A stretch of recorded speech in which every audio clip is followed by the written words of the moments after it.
Welcome everybody. I think we'll get started in the interest of time here. We might have a few more people joining us a little bit late.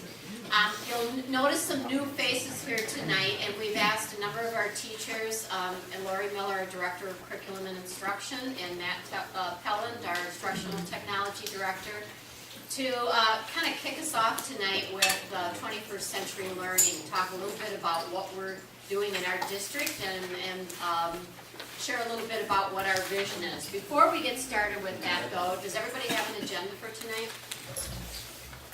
I want to review just the charge again of this group, and this is more for the benefit of the new faces here with us tonight, but in December the school board charged this committee with using the guiding statements that the board had come up with for this process to identify needs and prioritize those and develop potential solutions to address them.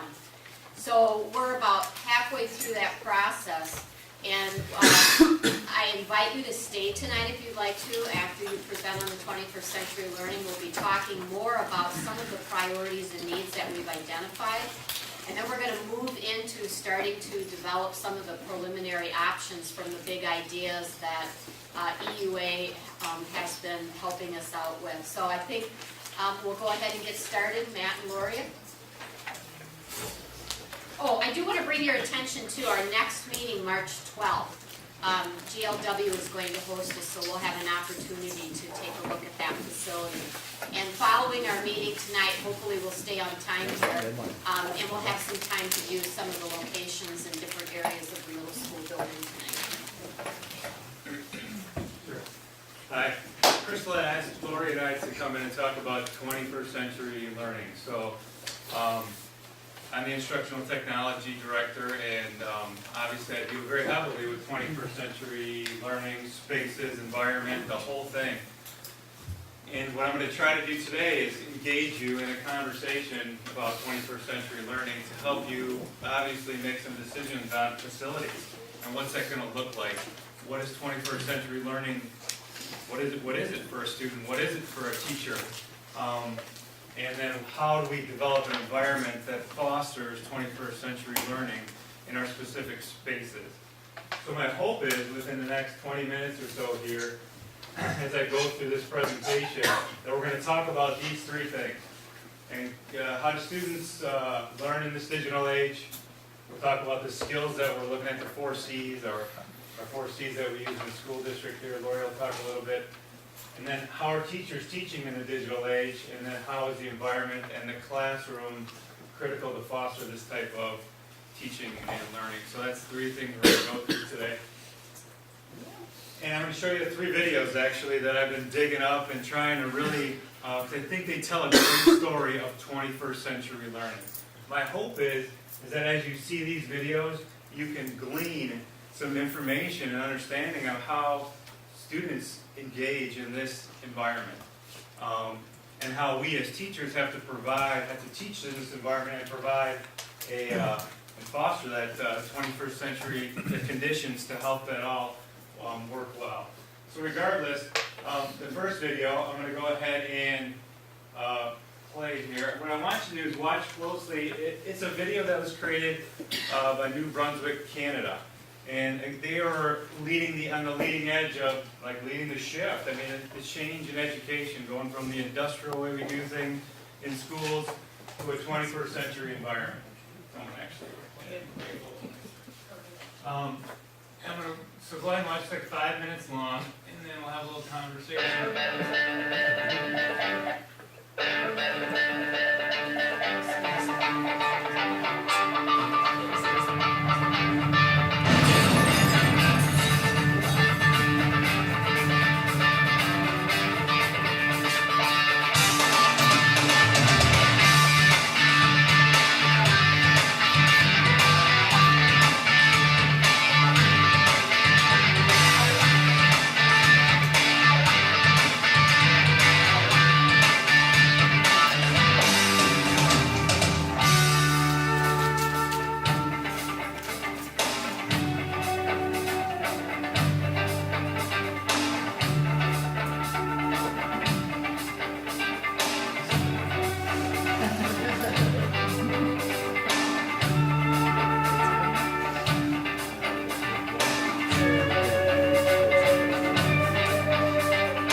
hopefully you like the video, I think it's really engaging.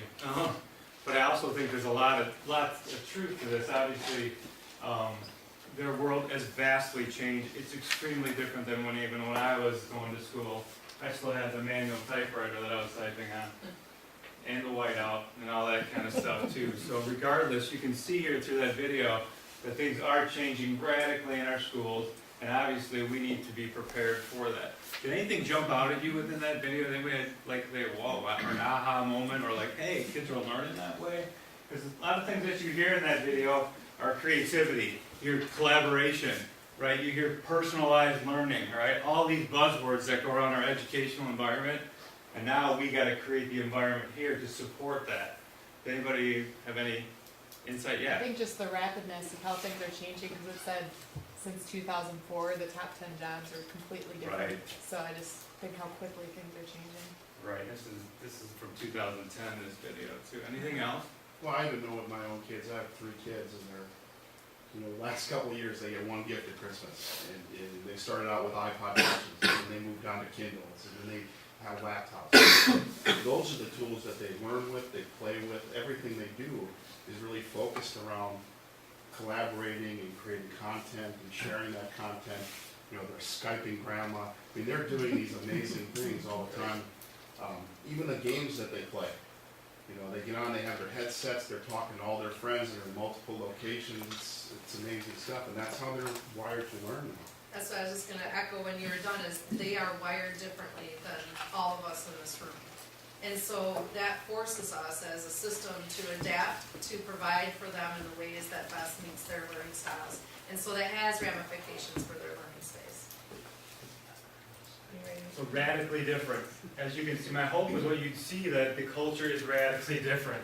Okay, and it's here. And so really for us in an educational climate, we need to be able to provide for them, for their specific needs.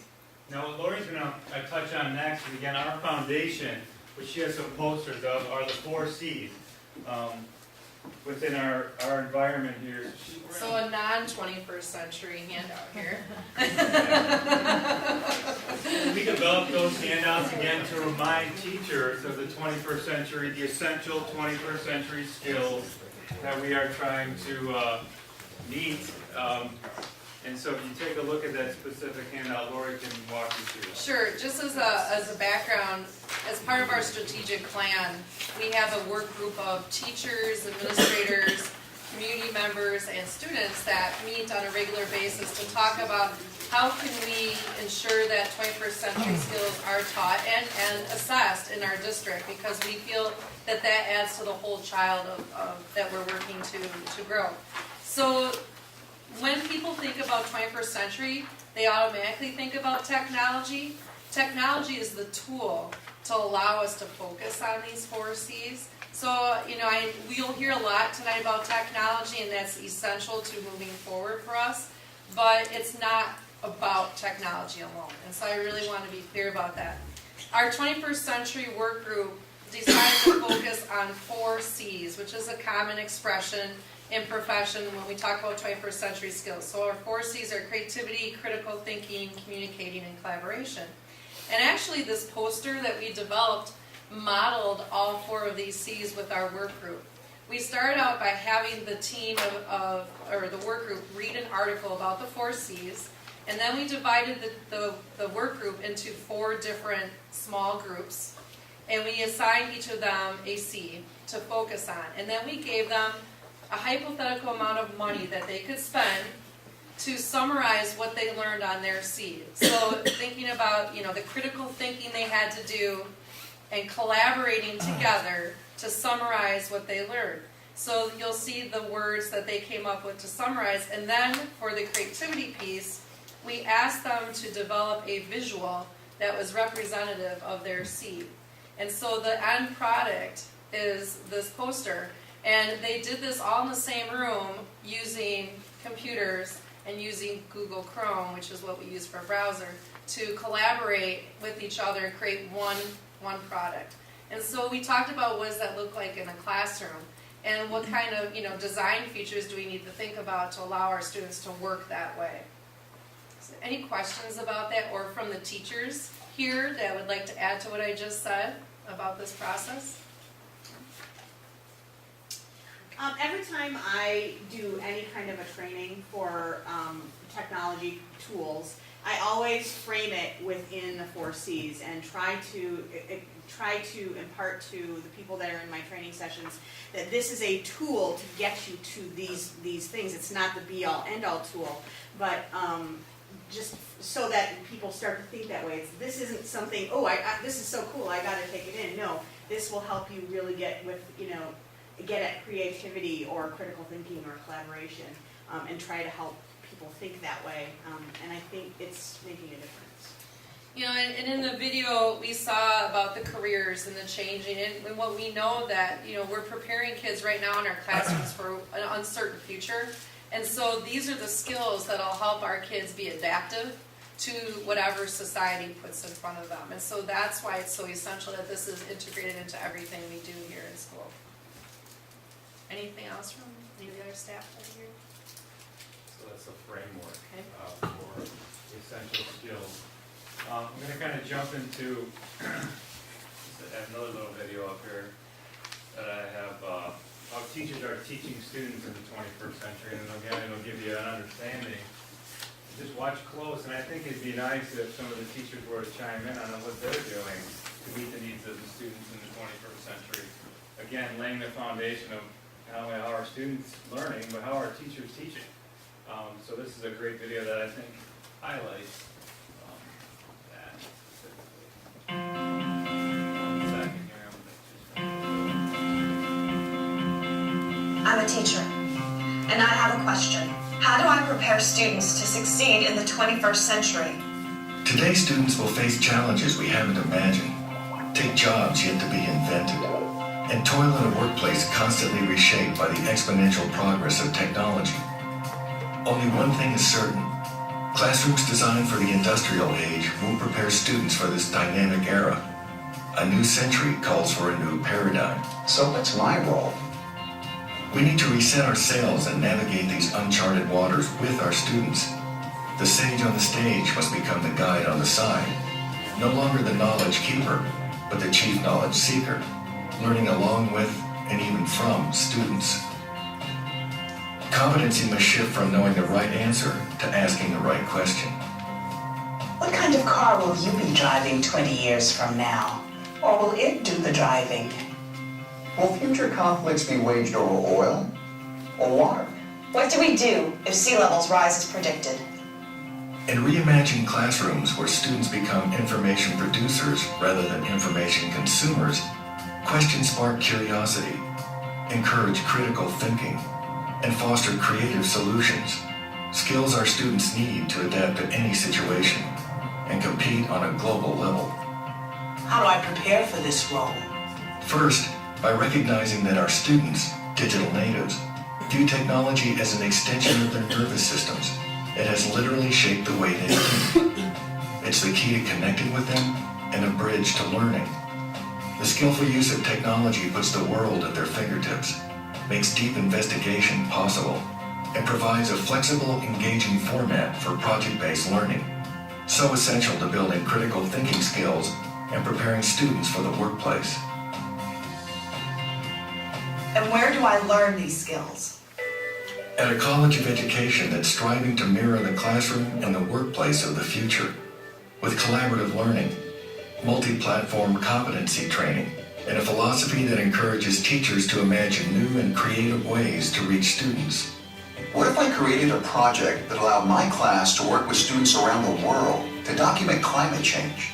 Could a teacher in Argentina tutor my Spanish students in real time? Why not? How can I design a project that gets my young students excited about the creative power of math? Do you think in 2020 that you'll wear your next computer on your finger or under your scalp? And what kinds of opportunities does that present? The 21st century provides enormous challenges for educators, but also boundless opportunities. The ability to inspire and unleash creative energy is unrivaled in history, and it all begins with a new paradigm for a new age. I am a 21st century teacher. I don't have all the answers or all the knowledge, but I can prepare my students to find the answers and to formulate the solutions. Because I have the key. I have a question.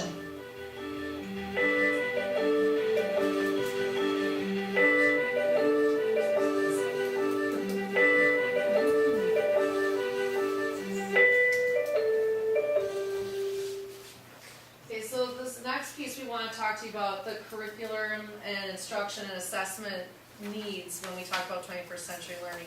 And one of the things that we've done as a work group is we've committed to doing learning drives to other schools in the state who are maybe a little further along than we are. And most recently we had a visit to the Pewaukee School District, and we visited a middle school that their configuration is just 7th and 8th graders. And I have a very personal story from that experience, and I'm going to share that first because then I know the teachers will start talking as soon as I'm done, because their lives changed in that experience as well. The night before that drive, I watched my 7th grade daughter come home with a homework assignment from her school district, which we'll keep innocent. And she had to read 10 pages out of her social studies book, which was 10 years old. And then she had a 2-page front and back low-level question packet to fill out. And by 9 o'clock, she looked at me and she's like, I'm just tired. Can I Google the rest of the answers? I said, sure. Because I didn't want her to stay up and I didn't want to fight. The next day we go to Pewaukee. I was sitting with a 7th grader on his own laptop that the district had provided him. And he was working on the same essential understandings that my daughter was working on the night before. Except he had developed his own project to show his teachers how he was going to meet those standards, and he was doing an in-depth project researching the Middle East. And he was passionate about it, and he was so engaged, and he was collaborating with a couple of his buddies on the side of the room through the computer, working on this research together. And I walked away pretty upset about it, because I thought about the inequity for any student that's in a situation like my daughter, and the enduring understandings that one is going to have that the other doesn't have the opportunity to have. And so I think we need to think about that as we move forward. And technology is not going to be the only key to that. It's really a shift in instruction.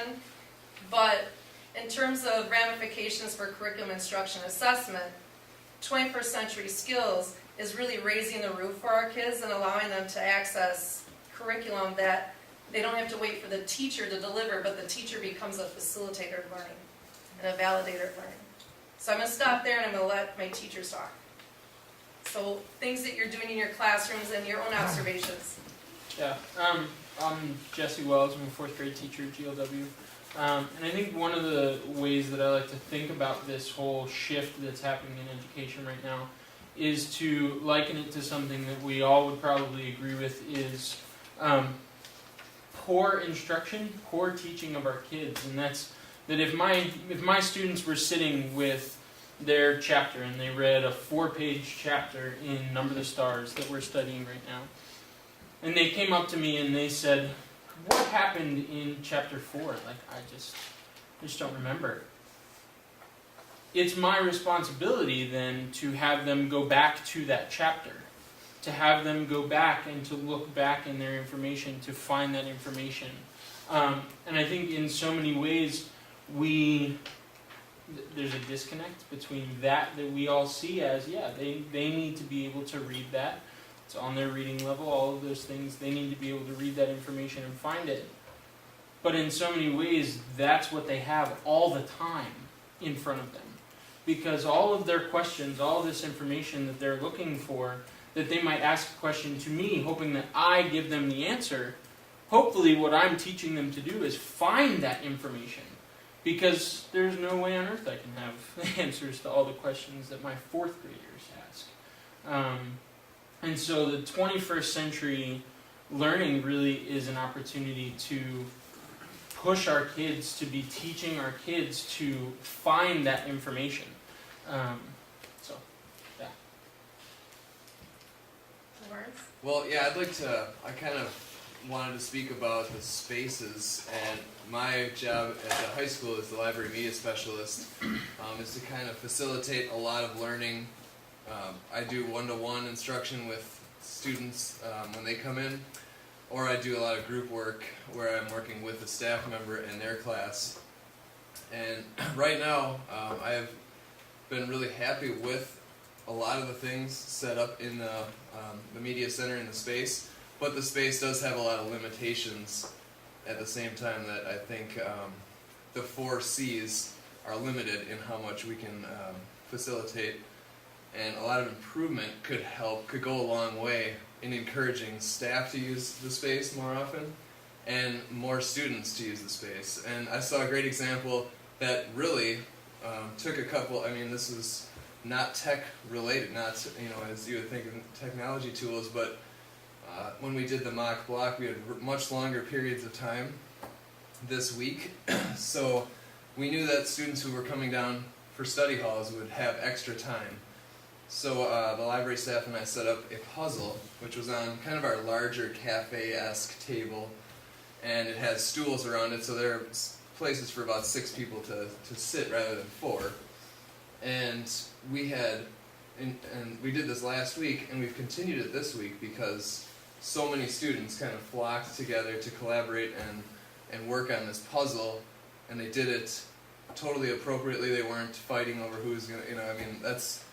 I spent a couple of years in elementary, so to me I was like, wow, these guys can do this, and having to keep them in line the whole time. But it was inspirational to see how the, kind of, I think clique is too strong of a word, but the groups of students who kind of usually sat by themselves or, created their own spaces, they came together and just kind of worked with each other to complete that puzzle. So we got another one out, and it just kind of reinforced my feeling of, this space could be much better if we had more, because all the other tables are low to the ground, really kind of sharp edge, just these lunky wood. I'm sure all of you have been in a meeting in it. Those chairs are not comfortable. I've tried to start putting in more cushion chairs, wheeling chairs.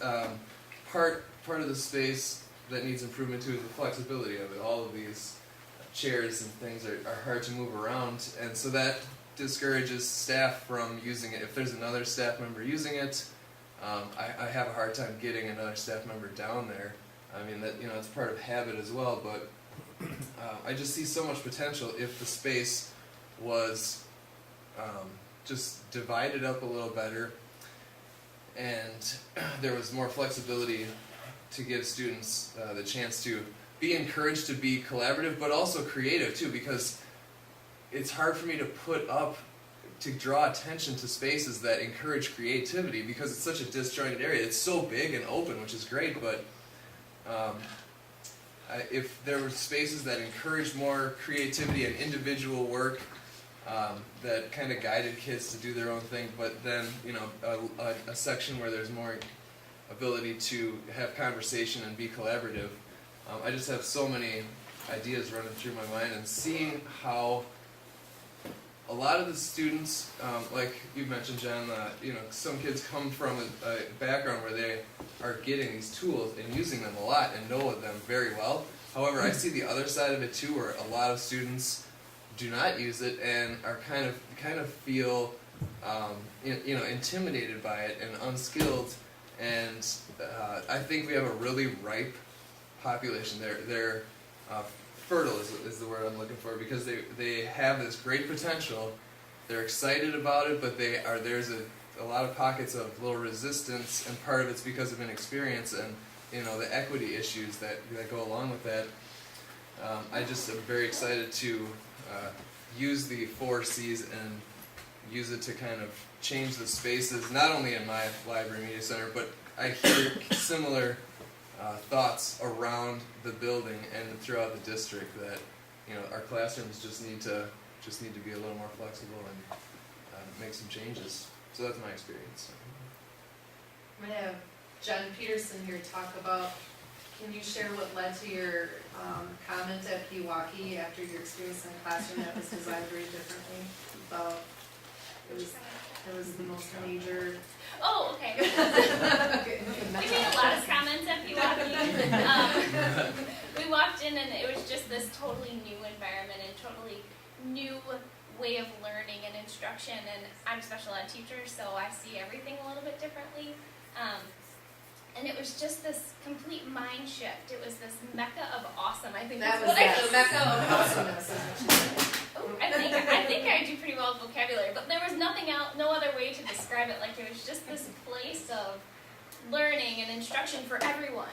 You know, I'm as a special ed teacher, I have students with very significant needs to attention needs to behavior needs, and for me, technology, a tablet or a Chromebook or a laptop has changed how we instruct and how we teach and how students can communicate and create things. You know, for a student who was using pictures, we call them PECs, little laminated pictures, to tell me what they want, they have 10 to pick from.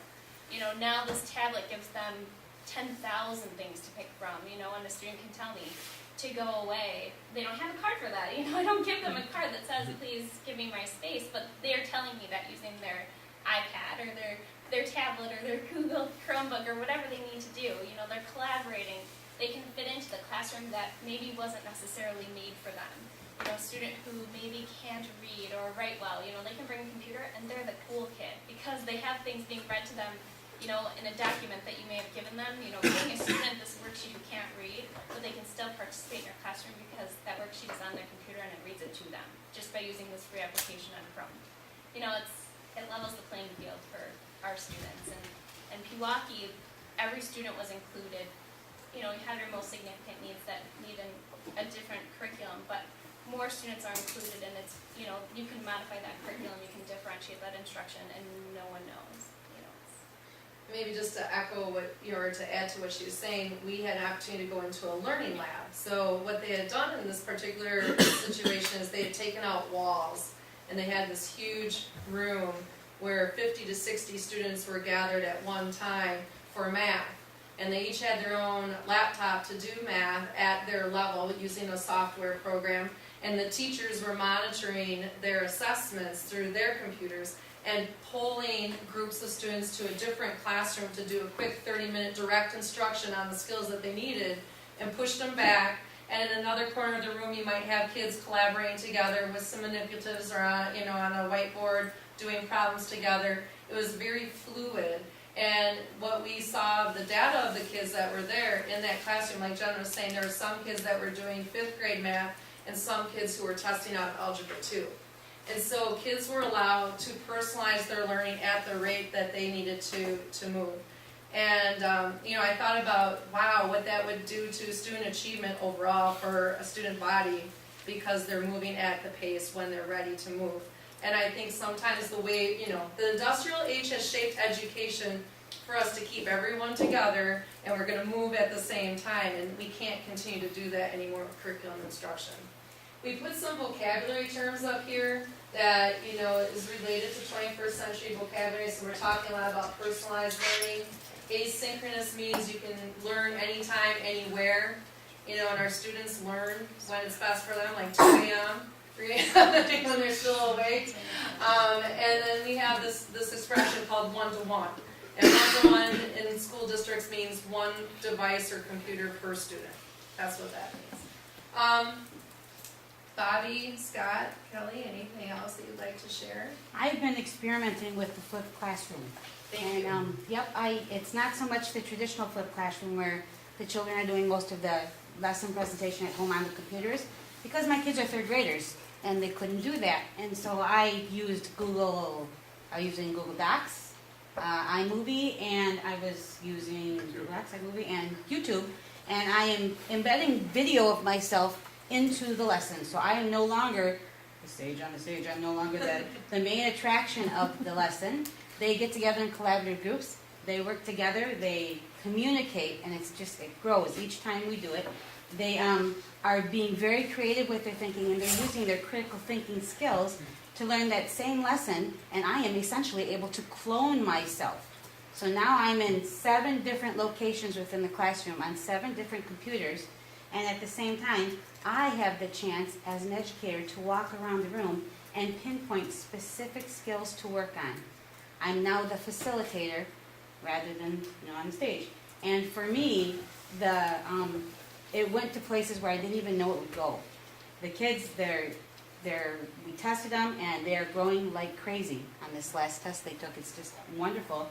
And one of the neatest things out of it is I do the presentations, and I share them with them and through their email, and they go over them over and over and over again at night at home. So they are hitting those same math concepts that we're teaching over and over and over again. So it's kind of a really neat thing, and it's still in development, but boy, I'm liking what I'm seeing. Maybe just to add to what you're saying, we had another teacher share with us yesterday at the end of our 21st Century Work Group that, while he was participating in our conversation and moving the district forward, he had on a back channel on his computer comments from his students, so he was able to engage with his students while they were in the classroom with the sub, while he was participating in our meeting. And so just another way where teachers are facilitating learning versus being the sage on the stage. Kelly or Scott? It's really just a big shift in the mentality from the teaching standpoint. I look at the creativity, communicating, critical thinking, and collaboration. And when I was in college and being prepared to be a teacher, I teach physics at the high school, was how can I use critical thinking and problem solving to teach physics? And how can I use collaboration to teach physics? And now it's been reversed. It's no longer how can I do that to teach physics, it's how can I use physics to teach critical thinking or to teach collaboration. And part of that is the flipped classroom, and part of it is, letting the kids just take a step on their own and go for a little bit, giving everyone their space to do their own little thing rather than, having 24 kids sitting in 3 nice little rows where I stand in front and give them the same thing when they all don't need the same thing. They all need something a little bit different. So can I put you on the spot? Surely. What would be the ideal science classroom to help integrate those 4 C's? I love my classroom. It has plenty of space, so. Scott showed up and leave, and you can tell him. I do. I love my classroom, but it isn't flexible. If I want to set up for a demonstration and have all the kids in a circle, I have desks that weigh about the same as the desks in the media center. We moved those at our last meeting. They're not conducive to movement. So then it's set up, take down, and all that time. I mean, that's wasted time. And so transitioning from this, that, for everything else, having groups where students work in small groups. It's a big room, but it's not that big, and there's a lot of fixed things that just can't be moved. So there's a lot of space, but it's just not functionally spaced, if that makes sense. There's no real flexibility without taking 5 minutes to pick up the desks and move the desks, and then 5 more minutes to move them back, and then, I think another thing that I think we'd be remiss in not bringing up is how much the workforce is changing. And when we have kids who are prepping for entering the workforce directly from the high school, what ramifications does that have in our career and technical education program for students? And how do we design spaces to allow equipment in the buildings that is going to give them the skill set they need to earn a wage immediately leaving high school? So those are things too I think we need to keep in the forefront as we talk about 21st century learning spaces. Well, I would first of all point out that we're not meeting in the media center because there's no way we can do this in the media center. It's not flexible at all. And if you haven't seen the media center, when you go down there, you will see our behemoth bookshelves and our monstrosity of a circulation desk. But this is the way that we are starting to prepare our students to do this has been a big shift for me because it has allowed me. It has allowed me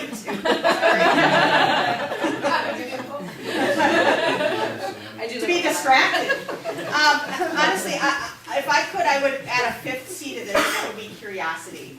And because one of the things that I try to do in my interactions with students too is to spark their curiosity and to have them try to investigate those things that they are passionate about or they have an interest in, because that also, if they're investigating things or learning about things that they are interested in, these things will come naturally, and they will fit naturally into that. And you can do that with anything. I've just been going in with the 7th graders today, the last couple weeks, and they're doing science fiction novels. And so I've been doing book talks on some non-fiction science novels, and how does that relate to their science fiction novels that they're reading, and trying to spark that curiosity of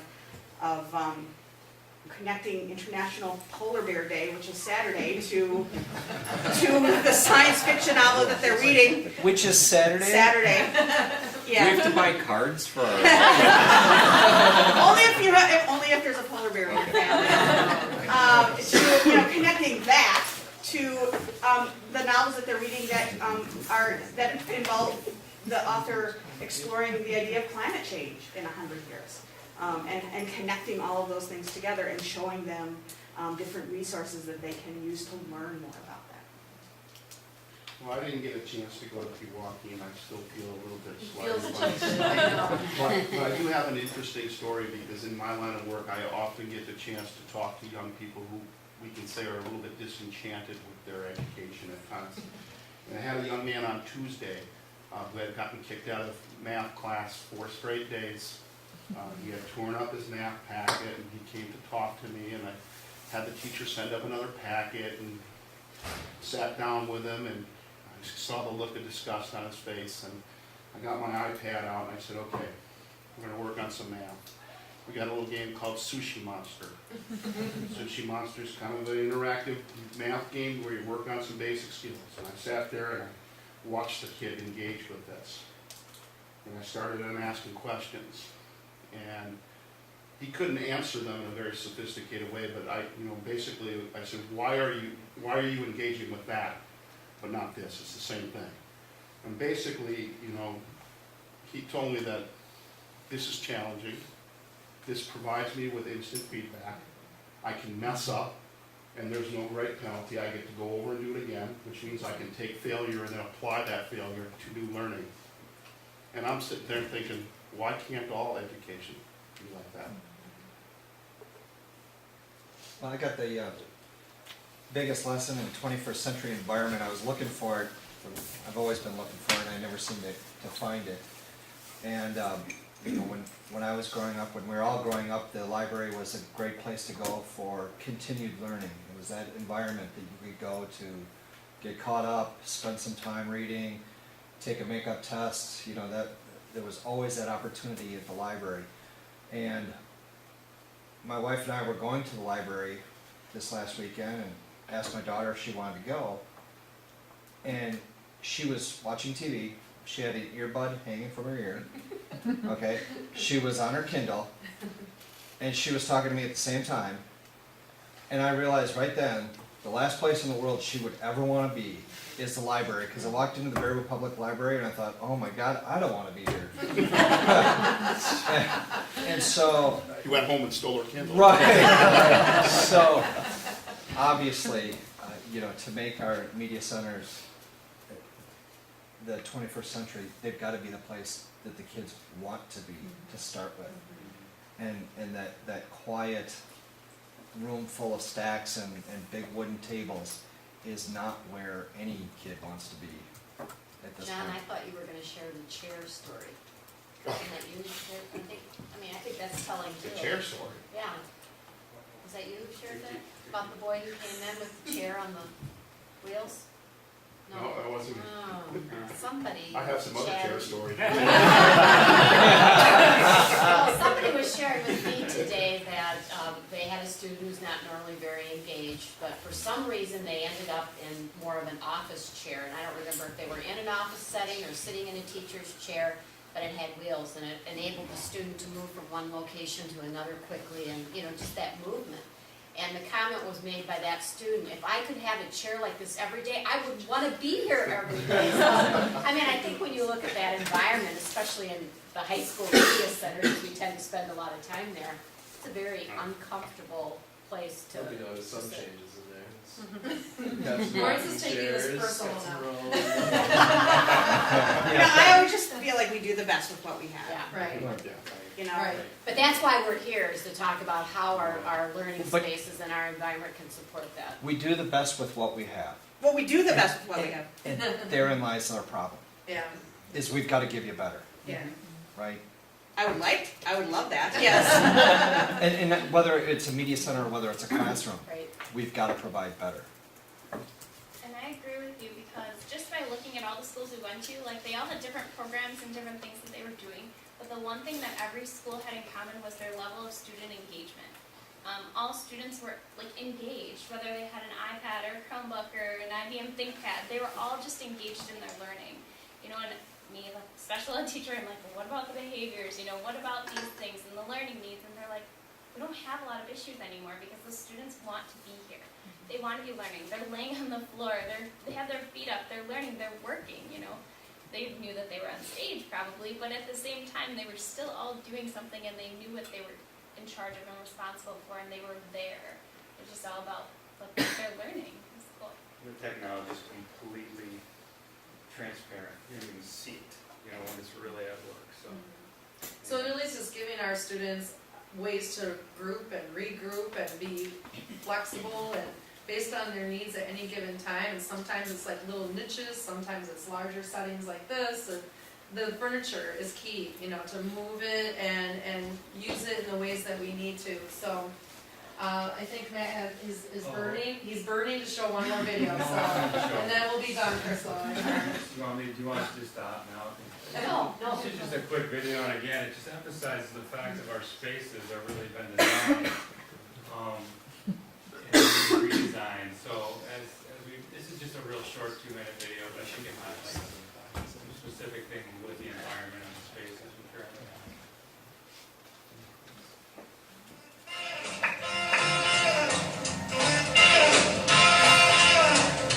Get out that kitchen and rattle those pots and pans.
We have an extended invite for you if you want to stay and continue to participate in the discussion, or you can leave too. Yeah, it's up to you. I'll tell you a little bit about what we're going to do. We're going to talk about some priorities and needs that the administrative group, along with some feedback from teaching staff, created. And so far in this process, we've talked about priorities and needs. We've talked about big picture ideas that EUA has helped us out with in terms of our overall facilities. And now you've heard the 21st century piece. What we need to do is try to blend all of those together. It's going to be kind of challenging. But I'd like you to flip the page over from your agenda and you'll see a sheet entitled Priority Needs. And we've looked at this before. We've talked about these ideas. We've tweaked them a little bit. We've added a couple things. But now I want you to look at them through the lens of 21st century learning. Some of the things that you've heard, some of the visuals that you've seen, and Let's take a look at the first area, learning space capacity. You've heard a lot about media centers.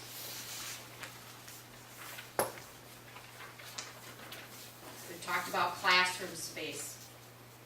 I see here there's furniture and movable walls. Career and tech ed, that was mentioned tonight. Personalized learning. Are we missing anything? Do we need to take anything off that list?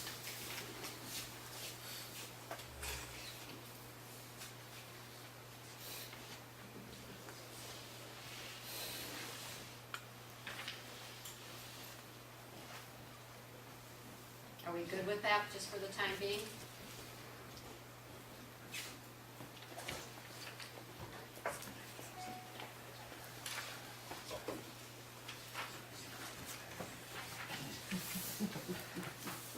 Let's move on to, we didn't talk a lot about co-curriculars yet, but we know that if we want to engage kids and we want them motivated, we want them connected to school, that's an important piece as well. And so we did talk about several key areas, particularly the lack of gym space at the high school and the expansion of space here at the middle school. We'll be taking a look at probably some of that space after our meeting.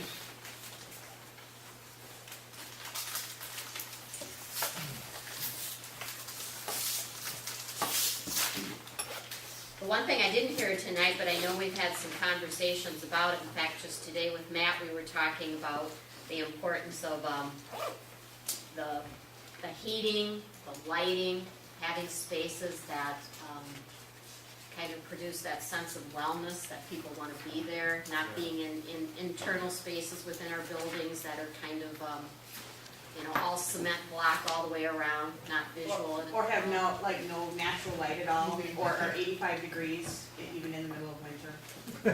We have some of Hey, those. yeah, Just for the record. This is an exterior wall, just for the record. That'll be part of the tour.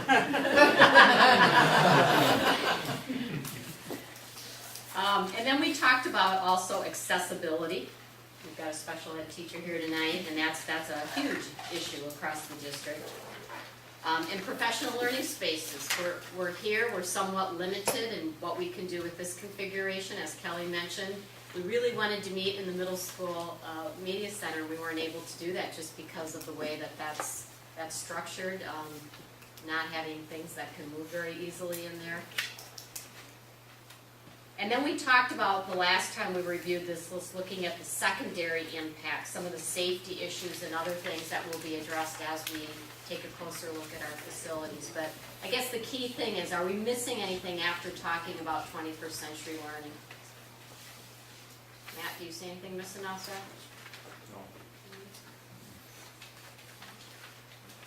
Crystal, I was just thinking, and Sarah and I had talked about this previously to the meeting, it feels to us like we should incorporate some of the 4 C's and some of those major themes just right into this document so that they don't get lost. I mean, they're woven into these spaces and they're woven into the context for it, but it seems to me that actually needs to be right in its own section. Would you agree, disagree as a group, or we can work to add that and then run that by you guys? Just to help emphasize that point.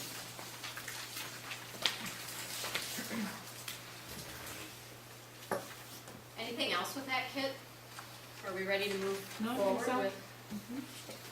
I think the point of this document is you just want to, this document needs to be something that this group uses to guide your evaluation of options, future options. And when people talk to you about what is this all about, ultimately, this is supposed to be, that's what this is about. And we want to make sure that you have kind of a foundational document to give you focus and conversation and for us to communicate with others, so. And I want to thank the teachers especially, because it's really important that we hear from you and what the needs are in the classroom. It's wonderful to see all the great creative things that you're doing with 21st century learning. But as Sean mentioned, and others, we do the best we can with what we have. We want to move beyond that place. And we want to provide those kinds of spaces for you so that there isn't the ceiling for you as educators, that you can continue to be creative in your teaching. Eric, you ready with the big ideas? We're gonna get into some of the options now. For some of you, you probably haven't seen these, and I know that they've spent a great deal of work on them. We had a chance to just kind of preview some of the information that will be presented tonight, so it's pretty exciting. I'm gonna grab water right away. So a lot of the options that you're going to see tonight, we tried to address a number of the needs, and most of the areas that we addressed were space needs. And what's important about that is the space needs kind of directly relate to cost. And what we'll be able to do at the next meeting is be able to compare a lot of these ideas with costs. And as we start to filter down what is a feasible solution, we'll then go back and apply a lot of the other needs that were on the list, whether it be site circulation. There are going to be kind of varying degrees of solutions that you're going to see tonight. But really what this is a more refined view of some of the options that the group created the last time around. Oh, thank you, kids. Sorry. So kids passing around kind of a handout that summarizes a lot of the ideas you're going to see. So again, we always wanted to go back and review what those commitment statements were about safe and secure, cost-effective, dynamic environments, flexible and adaptable. We talked about collaborative environments were discussed already, and the immediate initiation of the plans and process. So just an overview of what you're going to see. These ideas are still preliminary. Again, the need for space is really consistent through all of these options. There are varying degrees of 21st century learning environments. There are varying degrees of safety and security. But what we tried to do were create apples to apples comparisons. And what do we mean by that? Well, within all of the ideas, West Kindergarten, that facility is being repurposed. North Freedom is typically being left as is. And the idea there is it's kind of off on its own, and you'll see one example when it's not left as is. In order to create these apples to apples comparisons, we really needed to have kind of a basis of design or a basis of understanding. So the assumptions that we made were at the elementary level, K through 5, we're assuming we're designing for 200 students per grade, district-wide. That ends up to be 18 students per classroom for 4K in kindergarten, and then 20 students per classroom for grades 1 through 5. Whether that's correct or not isn't part of the discussion for tonight. We need to stay consistent from option to option. So district-wide, in all of the elementary options, you'll see that there are 11 kindergarten rooms, and there are, I believe, 10 first, second, third, fourth, and fifth grade classrooms, district-wide. Again, we're just using that as a comparison for these options. At 6th through 8th, we're looking at 225 students per grade, and then 9 through 12, 250 students per grade. So what we're going to review are 4 fundamentally different options tonight. One is essentially having an addition to every building district-wide in concept. Another option is going to be to convert the elementary level to buildings that are 4K through 2. Again, North Freedom will stay 4K through 5, and then one building that is 3-5. So a different structure at the elementary level. Another option we're going to look at is what happens if we add an intermediate school to the mix. And then finally, the options the final option that was voted on was the idea of completely like new elementary schools. And you'll see the greatest degree of work happening in that option. Now, if you remember back, These were the big ideas that everyone voted on. So these were the most popular ideas. Within each of these ideas, there were the concepts that could apply to every option. So, for instance, repurposing West Kindergarten was included in every option. Creative reuse of existing space was included in every option because those were the highest rated options that the group voted on. So let's get into the first idea, which is several building additions to each of your facilities. So again, the big idea was that West was being repurposed. North Freedom remains as is. Al Behrman, East, Gordon Wilson, Jack Young, and the high school all get additions. Does everyone kind of fundamentally remember that idea? Okay. So what happens at West? Here, the big idea is that we're heavily remodeling the existing classroom areas to become district office space. Now, what's unique about this particular option is that we're keeping a 4K classroom in that building. Whether it's the right idea or not, that's one of the 3 4K rooms that are in your district that you're gonna see in these options. So right now, that's one of the 4K and we're keeping it there. At North Freedom, in this big idea, really nothing happens. It remains 4K through 5. It's your newest building in the district, and in this idea, it remains as is. At Al Behrman, we're showing an addition. The first addition is off to the north, where we're showing a cafeteria and a new kitchen. Your kitchens are just small. They're really small for the number of meals that you're serving. And the fact that you've got a combined kitchen or a cafeteria and gymnasium right now is really hurting the programs that you have. So what we're showing is an expansion on that end of the building. What we're also showing is heavy remodeling in order to relocate office spaces and to create a new secure main entrance at the building entrance. Then what we're doing is we're showing a significant remodeling of the art and music spaces, expanding those.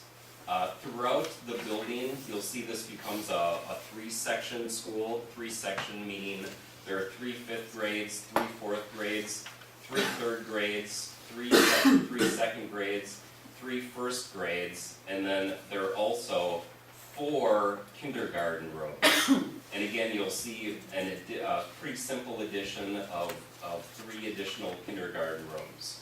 What we're also showing in this option is an expansion and heavily remodeling of the existing IMC. Essentially, we're expanding it by about 800 square feet or so of what used to be an existing classroom. The other big idea with this is that right now you sort of have a dead-end parking lot here. What we're proposing is to remove staff from the main entrance of the school. Again, typically staff don't park at the main entrance of schools. And we're creating a parking lot for staff away from the main entrance, dedicating this purely to visitor parking, but what we're also creating is a loop around the site for the parent pickup and drop-off procedure.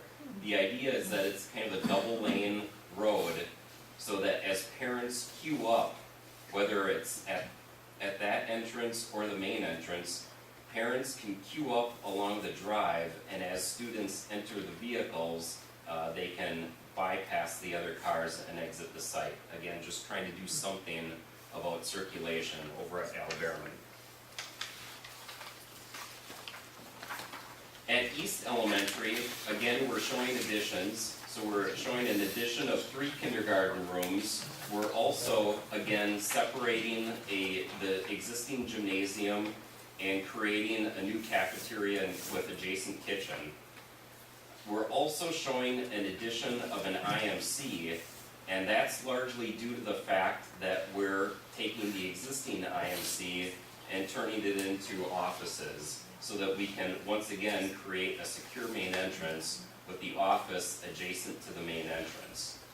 If you remember, I think the principal's offices and main office is kind of centrally located in the building.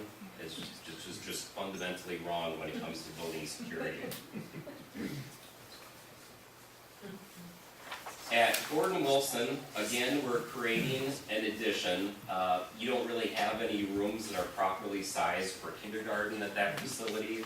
So what we're showing is an addition of 2 kindergarten rooms. Again, this building becomes a 3-section school, so 3 first, second, third, fourth, and fifth grades.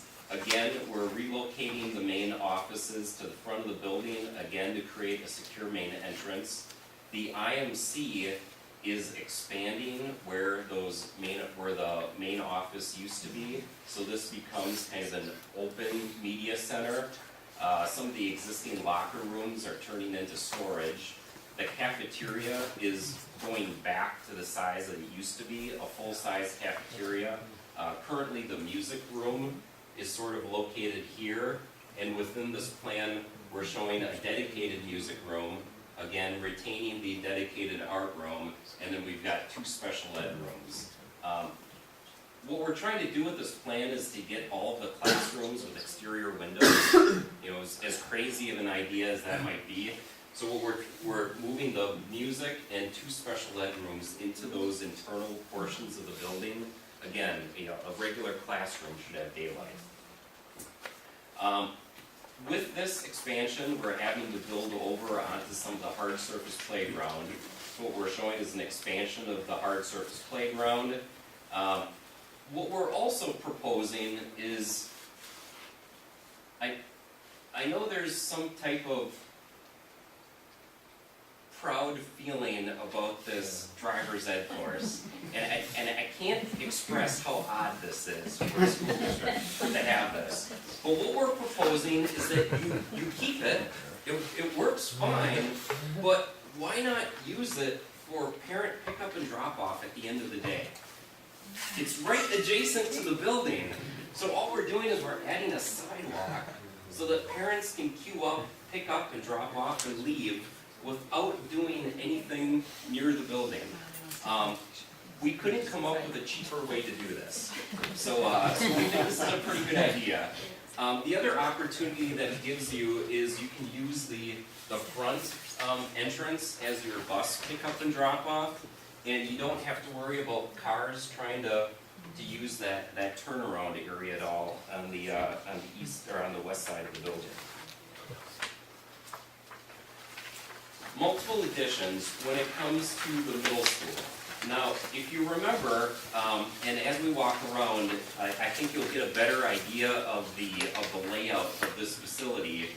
But in the 2-story classroom wing that's shown here, you've got 6th, 7th, and some 8th grade rooms. Then you've got other 8th grade rooms way down at the end of the corridor. What we're doing with this big idea is we're taking this 2-story academic wing and we're making it 6th grade on one floor, 7th grade on the other, and then what we're creating is a 2-story addition over where the existing 8th grade rooms are, and this is your 8th grade wing. So all of the 8th grade rooms are in their own centralized area, which happens to be adjacent to a new 2-section or a 2 basketball court size gymnasium. There'd be a new corridor that runs along that gymnasium. You've got your kind of little gym. I'm trying to remember what it's referred to as. Small gym. Small gym. You're retaining that as gym space. But what we're doing is we're taking the existing gymnasium and we're expanding the cafeteria into that space. Remember that cafeteria is really too small for the student population that you're serving. What we're also doing with the existing cafeteria space is we're expanding that kitchen into that existing cafeteria space. So now it's expanded kitchen, expanded cafeteria into at least half of your existing gym, and then the other half of the gym is a fitness space. So it's a dedicated teaching space for Phi Ed. Currently, you've got kind of a closet back here that's used for fitness, which is really too small for the activities that are happening in there. So again, we're trying to use a lot of your existing spaces and just bleeding into those areas.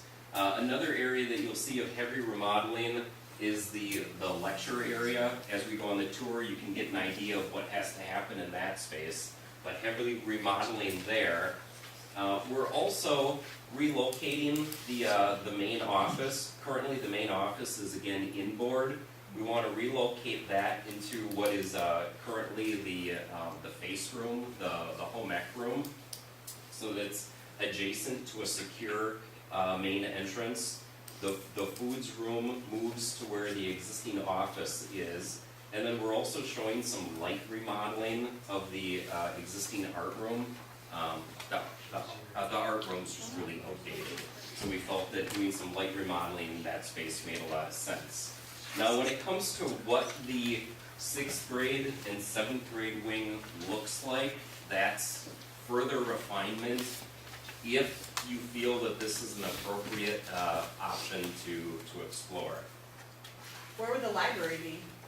The library would still remain kind of in that central location for where it is now, but by taking an entire grade out of that wing, we're able to expand it and make it more appropriate for what it should be.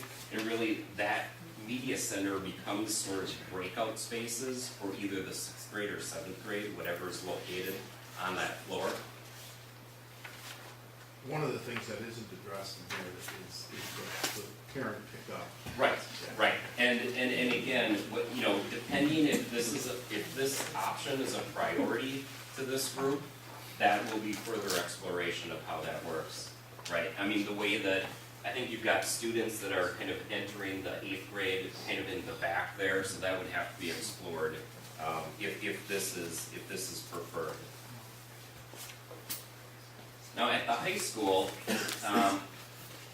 let's talk about the additions first. So we talked as a group about the lack of gymnasium space at the high school.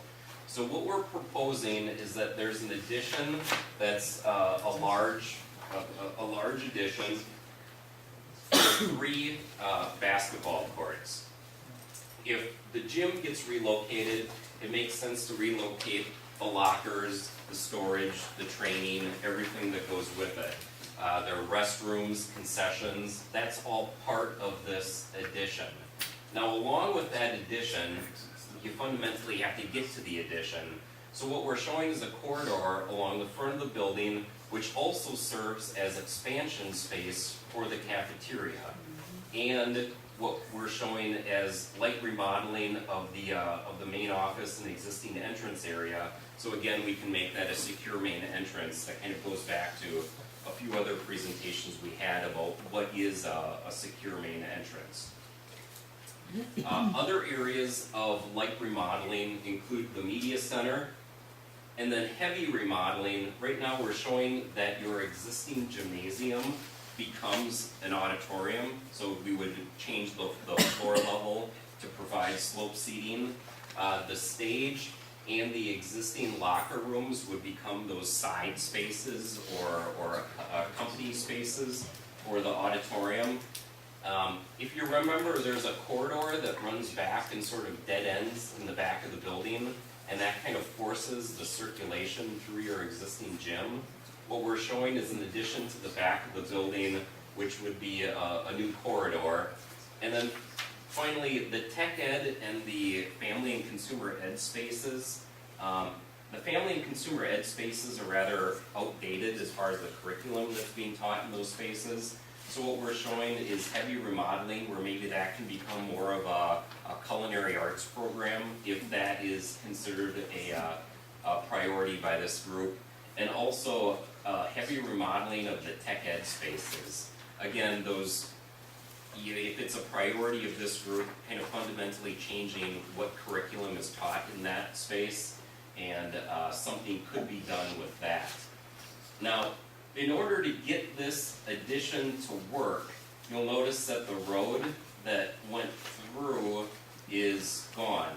I think that will actually help circulation on the site. So the pickup and drop-off procedure at the front of the building would just be a loop around. Anyone going into GLW would take the bypass road as it exists. We're also showing the shed relocated, whether it's relocated on-site or relocated to a new off-site location. It's something that we can at least track the costs of. But I think that was something that Patrick, you had mentioned, that it's not exactly a highly valuable building as far as your needs are. So that addition happened to come pretty close to that shed, so we're showing that being removed here. And then obviously reworking how the staff parking works at the back of the building. Okay, so that was about 15 minutes for one option. Are there any, should we stop for questions here, or do we want to do questions at the very end? The intent of tonight's presentation is you're not making a decision, and what we really want to do is just have you kind of soak up the information, understand what we're presenting, and then after the costs are presented at the next meeting, we can maybe have a further conversation about what makes sense about these options and maybe what doesn't make sense. Martha? And I'm not super familiar with North Freedom, but instead of not touching it at all, is there a potential that there's some IMC remodeling we can do there as well? And that'll show up in one of the later options. Yes, that can be done, and that cost will be tracked. I'm just thinking for referendum purposes, that might be hard for. Right, yep. I mean, it happens to be the newest building in the district, Yeah. but right, right. Although that community would have, potentially middle school and high school True, students, so it that's would true. be part of it. Right. Now, at the second level of the high school, we're showing the English rooms, that mezzanine level, to be heavy remodeling, again, to create some of those collaborative 21st century learning environments. The existing mezzanine of the gymnasium would turn into seating for that auditorium. And then we're showing the computer lab areas, just light remodeling. Again, those would be easy to create some collaborative spaces. So let's keep moving on. The other big idea that we talked about was a grade structure change. And that's where a number of your buildings, East and Al Behrman, would become 4K through 2. Again, North Freedom, because it's out of town, would remain left alone. West would become repurposed, and then GLW becomes a 3 through 5. So again, we talked about the district office. We're just kind of keeping track that this has to happen in order for this big idea to work. North Freedom, again, remains as is. At Al Behrman, there are no additions to this idea, but we're fundamentally repurposing a number of rooms to become kind of kindergarten rooms. So these end up being about 1,400 square feet, which is a typical kindergarten space. So we have 1, 2, 3, 4, 5, 6 kindergarten rooms, along with a 4K room at Al Behrman. Again, music and art are in their own dedicated spaces. The office is getting remodeled and relocated with a secure main entrance. Here, the IMC is just getting remodeled. The kindergarten and first grade and second grade are all kind of lumped on one wing of the building. Again, the pickup and drop-off procedure is about the same, but the big takeaway here is that there are no additions with this idea. So we wouldn't have to add on to the kitchen or cafeteria with that? Right, because we're not adding to the student population. Sure. And actually with the number of kindergarten rooms, we're actually decreasing that student population a bit. Now at East, with this idea, what we wanted to do is create an option. If you remember, the last idea had an IMC and office happening at the front entrance. What we're proposing here is that because all of your parking is on the other side of the building, that we're going to relocate the main office. We're also going to relocate the main entrance of the building. So your main entrance is actually off of a different street. Again, this is a K or 4K through 2 building. So we've got kindergartens stacked together, first grades, second grades, and then the IMC is just a light remodeling. At Gordon Wilson, this is where you're spending your additions, the dollars for the addition. So Gordon Wilson becomes a 3 through 5. So here we have 1, 2, 3, 4, 5, 6, 7, 8, 9 third grade, 9 fourth grade, 9 fifth grade. Again, the 10th, 3rd, 4th, and 5th grade is over at North Freedom. Now with this addition, we're taking the existing IMC, expanding it. We're taking the main office, rather than this being your main entrance, the main entrance is over where we're showing a new pickup and drop-off loop. So we're actually building on top of your driving range. With this addition, we've got a few 3rd grade, a 4th grade, and then the rest of the 5th grade rooms, all centered around a multi-purpose space. We also have a dedicated multi-purpose space outside of the 3rd and 4th grade rooms. Special ed, music, all located. And then what we're also showing is heavy remodeling happening in the main corridor. And what we're trying to do with this idea is to get more transparency between the corridor and the classrooms in this option.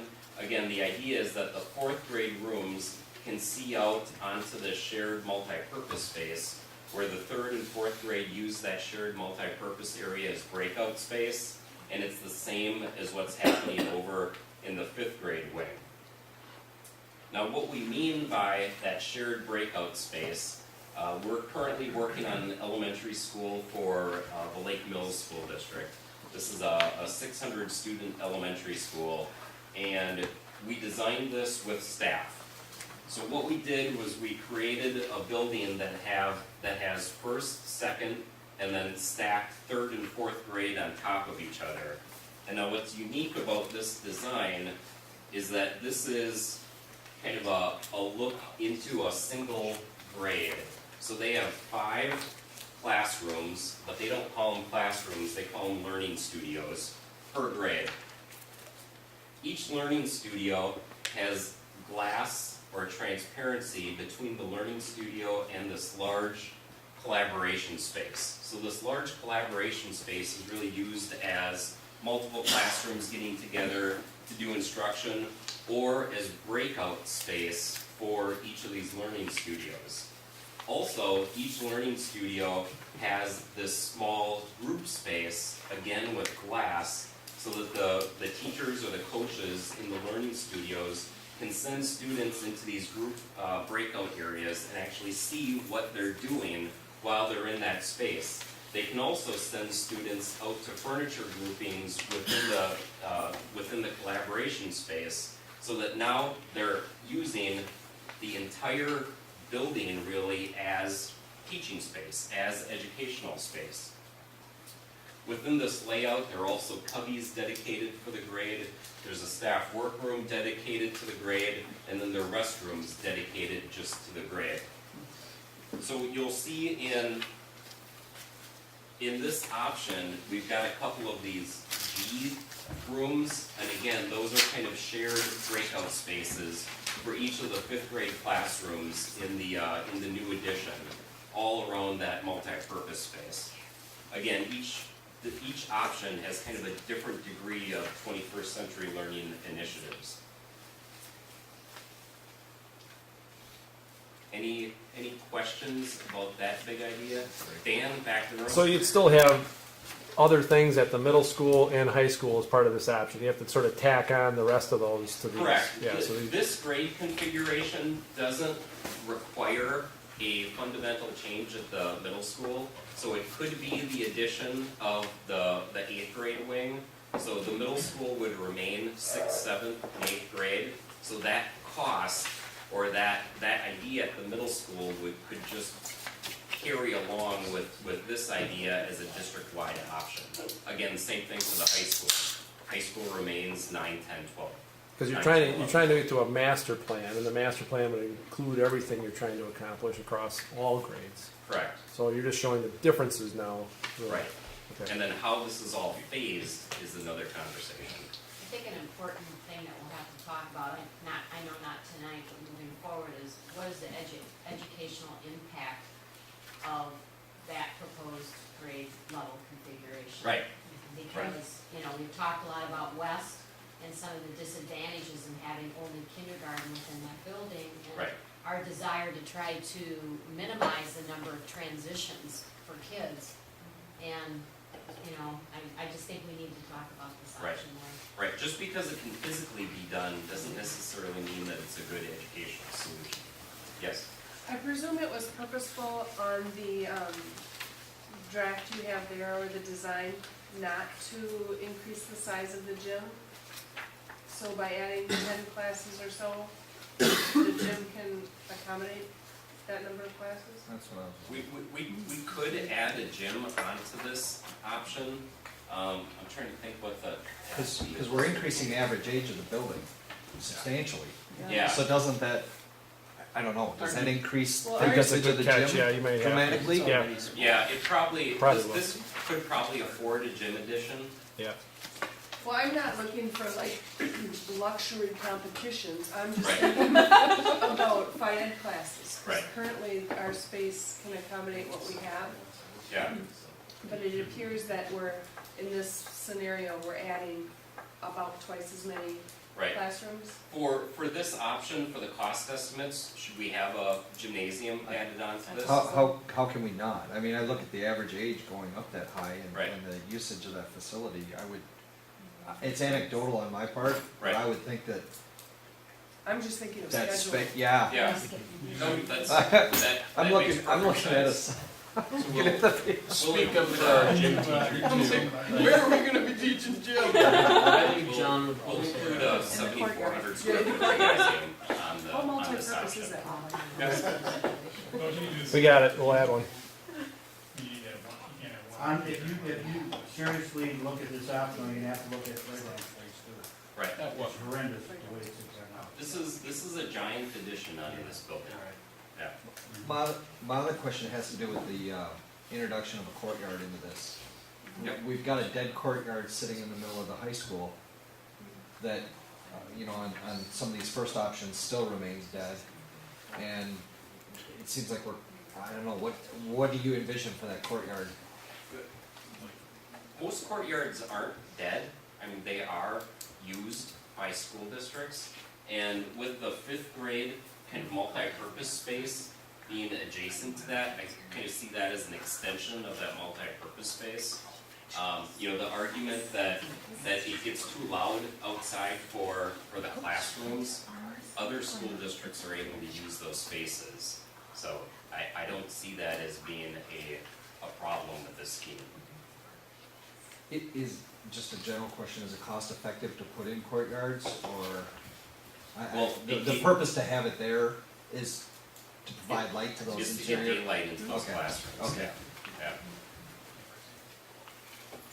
I just wanted to ask to clarify, as far as not adding the cafeteria option onto L. Bierman and East, we're talking about, again, a scheduling conflict, but you said the numbers will go down, but boy, I wonder how that will work out at the schools, because it is a major issue in both of those Yeah. schools, to have to share that gym for safety concerns and everything, and I'm just wondering, is it really a great idea not to add the cafeteria? And I think once we get the cost estimate, once we have that cost estimate conversation, there'll be further refinement if one of these, you know, we're not pushing all of these ideas forward, because I think you'll see how those numbers shake out and kind of what your tolerance is for those numbers. So I think we can refine these options further, you know, whether it's adding a dedicated gym or additional gym and cafeteria space to those options.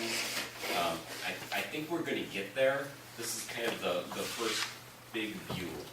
And a lot of these are focused on the grade configurations more than anything, Right. really. And so some of the site things, I think Eric mentioned it, aren't necessarily all fleshed out. And yeah, some of the ancillary spaces, It's a lot easier refining two options than it is Yeah. four big ideas. Well, it's really common that you'll find an element in one of the options that you really like, that you want to be eventually incorporated into one of the other concepts, and Right. that happens all the time. So it's just taking all the little pieces of, and then fitting in together into the right puzzle. Right. Okay, so let's go on to the intermediate school idea. So again, West is getting repurposed, creative use of existing space, but now we're restructuring the existing elementary buildings. We're turning those into 4K through 4. Now, for the argument of this option, we're still keeping North Freedom 4K through 5. Whether that's a good idea or not, that's how we're showing this option. There's still an addition at Gordon Wilson. Here, the middle school becomes 7-8, and the high school remains 9-12. So again, reworking the district office.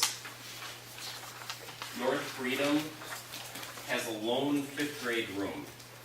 Whether it's right or wrong, that's how we're tracking it.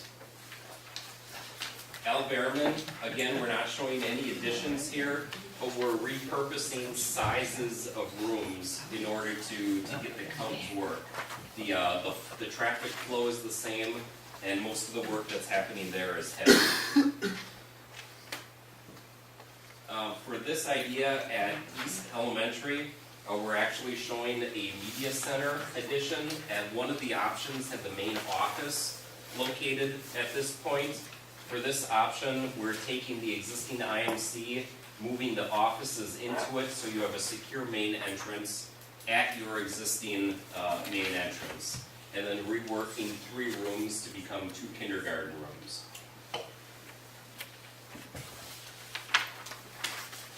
Gordon Wilson, again, we're reworking a number of rooms to become kind of proper size kindergarten spaces.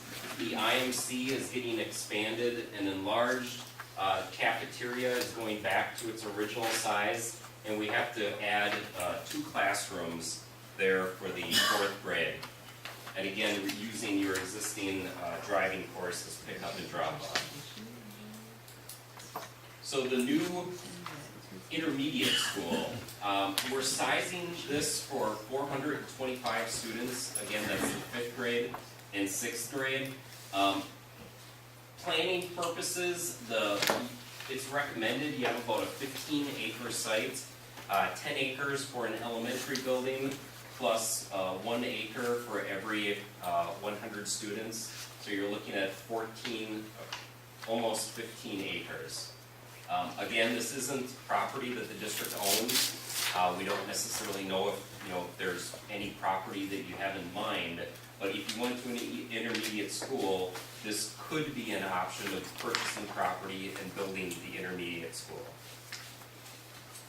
So at the middle school, what removing the 8th grade does is it doesn't necessarily require an addition at this building, but we're still showing heavy remodeling happening in the grade wing. Again, one level would become 6th, or one level would become 7th, one level would become 8th. The lecture hall could still be remodeled.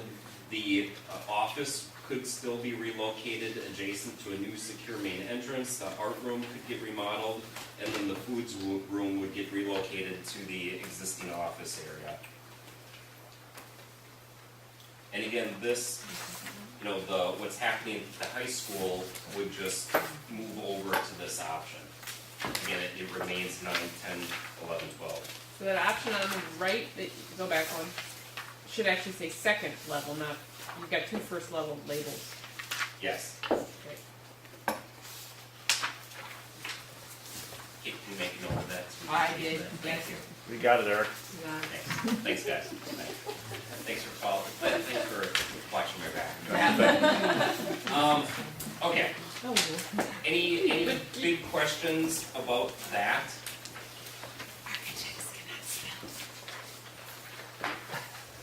Does it surprise you that adding the intermediate school has far less additions at the other facilities, or does that kind of make sense to you? I think we still, like Bobby said, need to consider the cafeteria space at East and Aid. Typically, there's a rule of thumb that a school typically doesn't have, or a school will have a separate gymnasium and cafeteria when it reaches about 500 students. So most of your schools already have that separation, but yeah, we can look into the programming for why an additional gym or a larger cafeteria would be necessary. Yep. Well, right now, when we have a cafeteria and a gym in the same room, we sometimes have 6 or 7 minutes before lunch ends and the next class comes in. Right. Yep. That's all. Yep. Yep. Okay, so the final big idea is to create like new schools at the elementary level. Again, we're repurposing West Kindergarten, reuse of existing space. We're retaining that 4K through 5 structure. The middle school remains 6-8, so again, it could keep that 8th grade addition wing option, and the high school remains 9 through 12. So the district office being remodeled. So here at North Freedom, we're showing the IMC being heavily remodeled, and we're creating that secure main entrance at the entry to that building. Now, we're not showing any other remodeling happening at that building. Again, it's the newest building in your district, but if you feel that creating a more modern learning environment would be a priority, we can add that to this solution. So what we're attempting to create with this big idea is that essentially every room in your facility is getting touched.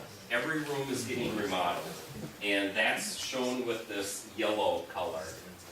Now, what you'll also notice in this option, we've got the cafeteria expansion, we've got the kitchen expansion. We're also showing the rooms added to this plan that are labeled MP, and those are those multi-purpose breakout spaces. In order for those to be used effectively, we're also showing heavy remodeling down every corridor, and that's to essentially remove those walls or open up those walls so that you have glass and transparency from all of these classrooms looking out onto those multi-purpose spaces. Again, creating that collaborative environment, much like you would have in a new building. There's going to be a lot of cost that goes along with that, but again, that's the whole idea of a like new elementary school. And the same thing's happening at East. Here we've got an addition for some kindergarten and first grade rooms. We have the cafeteria and kitchen addition. We've got a 5th grade addition. Again, most of the room, that CD room should also be light remodeling. Heavy remodeling for art and music, and heavy shown for the relocation of the main office and those group work or multi-purpose breakout spaces.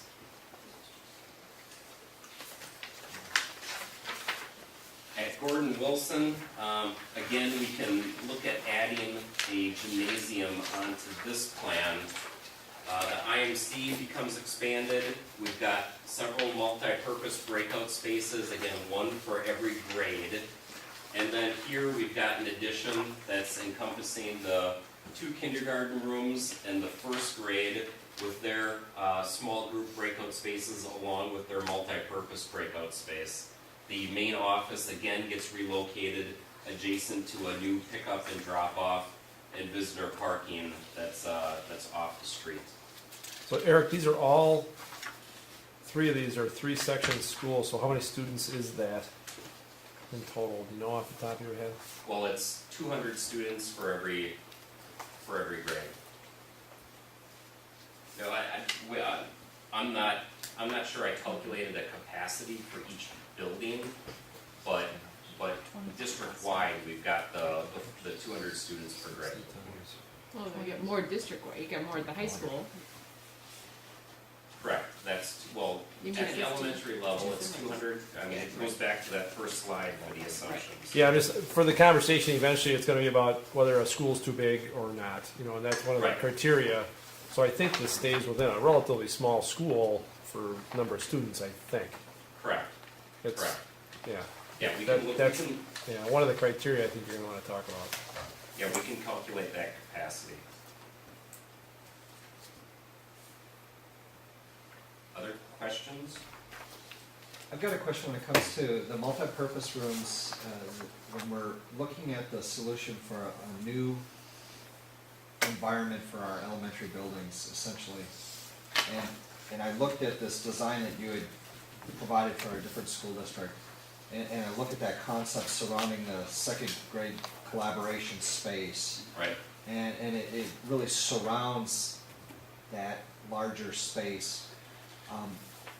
Can we achieve that effectiveness with the corridors that we have? Because all of our buildings are longer corridors. Right. And this is to me a grouping. Right. Can you accomplish that same thing with the buildings we have? The exact same thing. Well, obviously not the exact same thing. but Right. No, it's always a challenge working with an existing building and to create, you'll never have those perfect adjacencies in that layout, but I think the challenge is gonna be with even trying to do what we can with the existing buildings, there's a significant cost associated to this. And the cost difference between touching every single facility district-wide or creating a new learning environment for the intermediate level, I think you're gonna see some drastic cost fluctuations. It's a real challenge to take an existing building and to create a like new environment. But it'll certainly be a drastic improvement. Right. But it brings me back to, in each one of these, in almost every single one of these, North Freedom remained untouched. And if we just went through talking about what we're trying to accomplish as teachers and not having to make the best of what we have.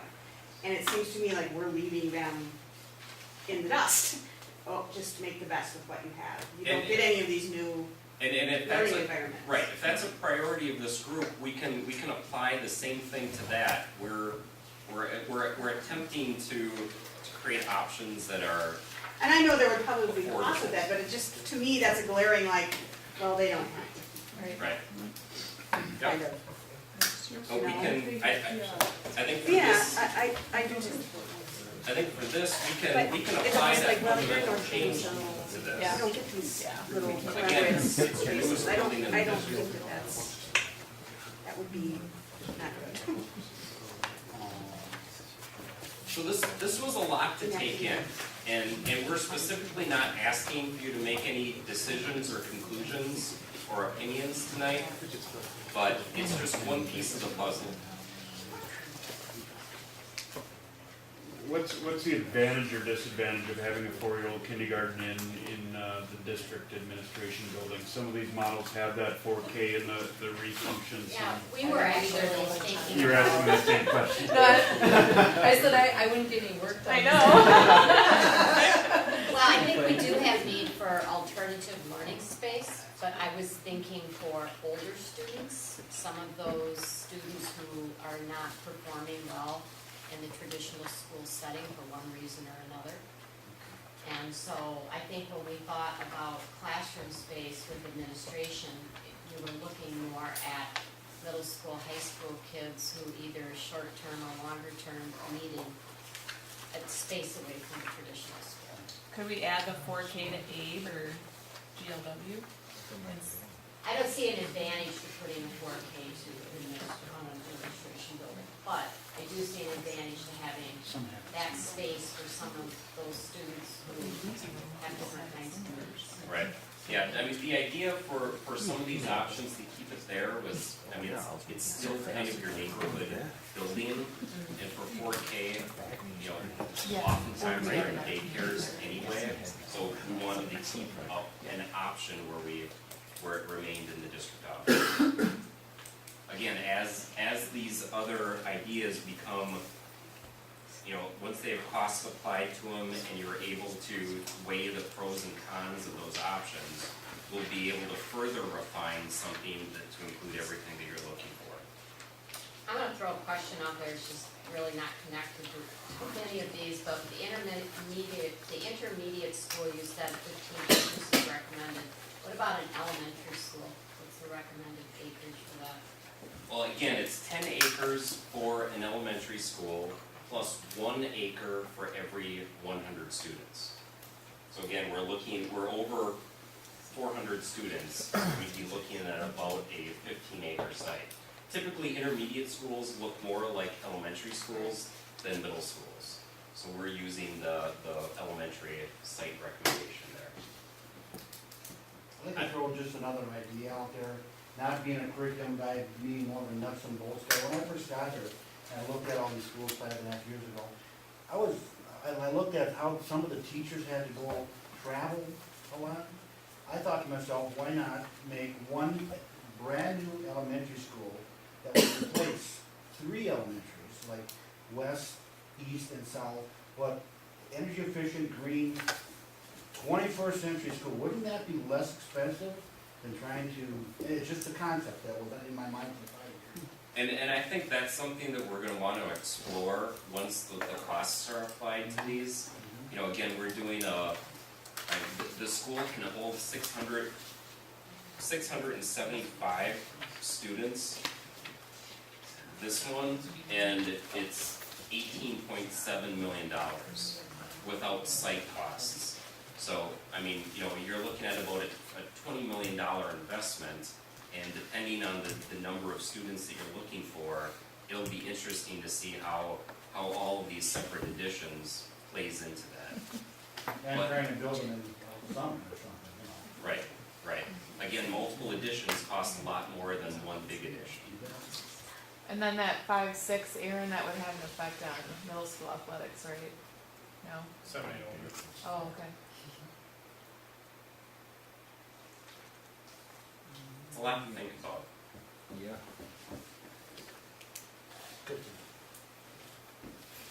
So with that, is there a wrap up, or do we want to? You had one more slide at the end. Yeah, one more slide, Oh, yeah, sorry. homework. Homework Kind of slide. tell Oh, homework, yes. Great. So what we really wanted to see you need to take, to come back with next time is kind of an understanding between the differences that we looked at today. I think there are pros and cons for any one of these options, and maybe the next activity is we actually create some type of pro-con list for each of those big ideas. Are there additional options worth exploring? And we talked about the full remodeling over at North Freedom. We talked about some gymnasium or cafeteria options at some of the other buildings.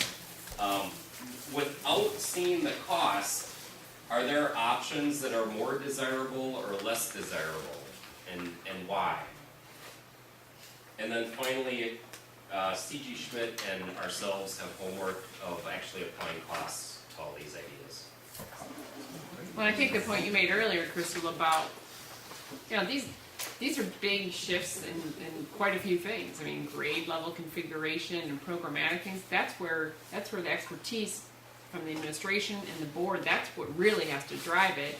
Eric's a space guy. So he's gotta figure out the spaces, and then you guys gotta figure out if that is educationally appropriate. You know, and that should come first. He's gotta help you think about it to help stimulate the conversation. And I would remind you too that, and Eric mentioned it before, you're gonna look at a master plan for the whole district. Okay, and that's what these are. They're facility master plans. And you may find, as you go through the rest of the process over the course of the next 6-8 months, that you really can't afford everything in the master plan all at once. And you also have to sort of think about where the priorities lie as a group. And ultimately the board has to decide that too, so. Well, and the ripple effects of that master planning, what could be done in a phase 1, and then how that naturally leads to phase 2 in 5 years or something like that. And how do you said, that's becoming more and more common for districts to manage, but they also want to be able to articulate a vision to their community about what they're doing and why it will impact everyone, you know, eventually. But it's just adding the layers on top.